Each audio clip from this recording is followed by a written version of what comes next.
ঠাকুর মা ও স্বামীজির চরণে প্রণাম জানিয়ে শ্রী শ্রী মায়ের কথা থেকে কিছু অংশ পাঠ করছি।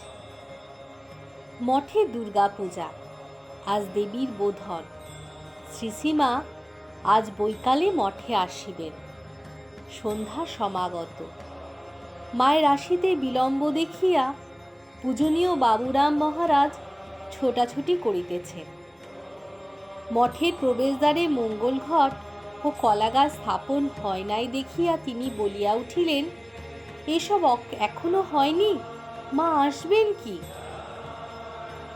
দেবীর বোধন শেষ হওয়ার সঙ্গে সঙ্গেই শ্রী শ্রী মায়ের গাড়ি মঠে পৌঁছিল। গোলাপ মা মাকে হাত ধরিয়া গাড়ি হইতে নামাইতেছে। নামিবার পর সমস্ত দেখিয়া মা বলিতেছেন, সব ফিটফাট, আমরা যেন সেজে গুজে মা দুর্গা ঠাকুরুন এলুম। অষ্টমীর দিন অনেক লোক শ্রী শ্রীমাকে প্রণাম করিল। 300-এর ওপর হইবে।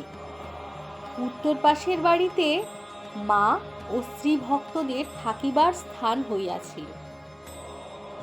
দক্ষিণ দিকের ঘরটিতে মা থাকিতেন। তক্তপোষের ওপর পশ্চিম মুখে পা ঝুলাইয়া বসিয়া সব ভক্তদের প্রণাম গ্রহণ করিলেন। 3-4 জন মন্ত্র লইলেন।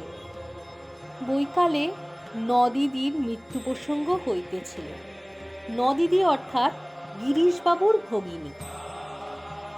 বোধনের দিন রাত্রে হঠাৎ তার মৃত্যু হইয়াছে। মা বলিলেন, আর মানুষ এই আছে এই নাই, কিছুই সঙ্গে যাবে না, একমাত্র ধর্মাধর্মই সঙ্গে যাবে। পাপ পুণ্য মৃত্যুর পরও সঙ্গে যায়। একটি ছেলে স্বপ্নে মন্ত্র পাইয়াছিল। ঠাকুর তাহাকে কোলে করিয়া মন্ত্র দিয়াছেন। সে মায়ের নিকট হইতে সব জানিয়া লইল। মা সেই কথাই বলিলেন, এই তো সেই বামুনের ছেলেকে ঠাকুর মন্ত্র দিয়েছেন কোলে করে।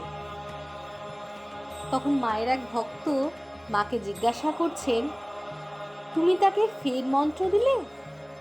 মা বলছেন, না, আমি বললুম তুমি কৃপা সিদ্ধ, তুমি এই মন্ত্র জপ করেই সিদ্ধ হবে। আমি তার মন্ত্র কেন শুনতে যাব?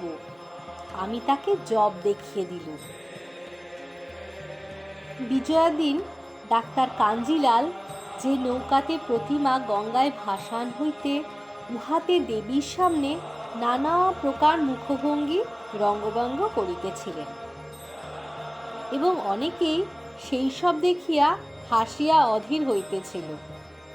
একজন ব্রহ্মচারী কিছু মার্জিত রুচি ছিল, সে উহাতে খুবই চটিতেছিল। মঠের উত্তর পাশের বাগান থাকিয়া মাও নৌকায় এইসব ব্যাপার দেখিতেছিলেন এবং আনন্দিত হইতেছিলেন।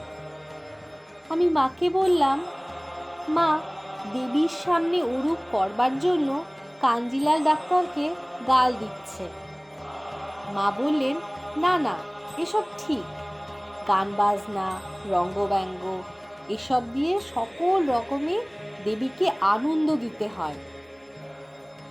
পূজার কয়েকদিন থাকিয়া বিজয়ার পরদিন মা কলিকাতায় প্রত্যাগমন করলেন এবং কয়েকদিন মাত্র তথায় থাকিয়া কাশীধামে গমন করেন।